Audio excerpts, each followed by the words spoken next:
It had been pouring for 3 days straight, and the clouds showed no hint of breaking.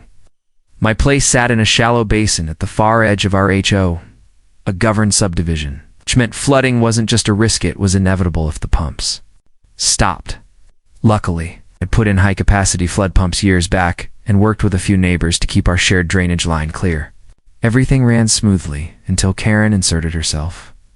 Karen, self-declared head of the HOA enforcement squad, was infamous for nitpicking every little thing. Its lawn height, mailbox colors, the exact minute your trash cans hit the curb, she had rules for them all. Now she'd decided my flood pump, wired into the HOA utility pole, was her latest target. Even as the water level rose, she insisted unauthorized use of HOA electricity violated policy.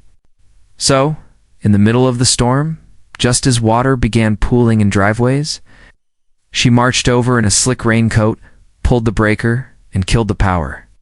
No conversation, no warning, just a smug smirk and a clipboard as she told me, "It's about the principle." Within minutes, water was rushing toward my garage.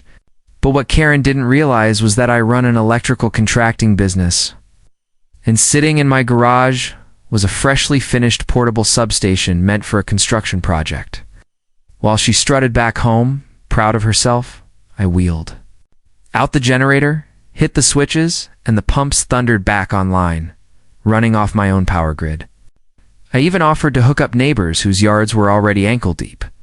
Karen came back, dripping and furious, claiming I was causing a disturbance. I calmly reminded her the HOA had no control over privately supplied power, especially during an emergency, and since she'd shut down a flood prevention system during a declared storm, I could easily file a complaint with the county.